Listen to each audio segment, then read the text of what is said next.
Hi అండి. ఇది మేము తిరుపతిలో దిగిన ఫోటో అండి.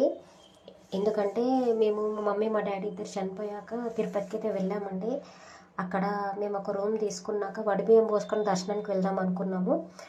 పక్కనే ఉన్న వేరే వాళ్ళని అడిగితే అయ్యో అదేంటంటే అది మన భాగ్యమా పోస్తామని ముగ్గురు నలుగురు ఆడవాళ్ళు వచ్చారండి. మేము అన్నీ తీసుకోగా వాళ్ళు వచ్చి వడిబియ్యం పోసేసి వెళ్ళారు. వాళ్ళకి జాకెట్ బట్టలు పెట్టేసి కాళ్ళు మొక్కి ఆశీర్వాదం తీసుకొని మేము దర్శనానికి అయితే వెళ్ళామండి. కానీ ఫస్ట్ టైం అంటే చాలా బాధ అనిపించింది. ఎందుకంటే మా మమ్మీ మా డాడీ ఉన్నప్పుడు సంవత్సరంలో నాకు 3-4 టైమ్స్ వడిబియ్యం పోసేవాళ్ళండి.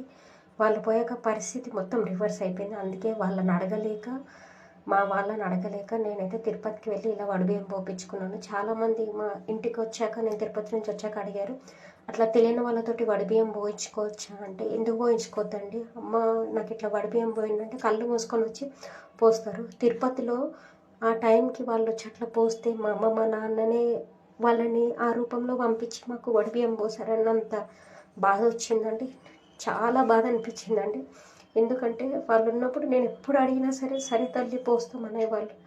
కానీ ఇప్పుడు వాళ్ళు పోయాక అడిగే ఛాన్స్ కూడా లేదండి. అందుకే నేను అందరినీ వదిలేసుకుని దూరంగా తిరుపతిలో పోయించుకున్నానండి. చాలా మంచిగా అనిపించిందండి నాకైతే. దాంట్లో తప్పేం లేదండి. ఎందుకంటే దైవ దర్శనాలలో దాంట్లలో పోపించుకోవడం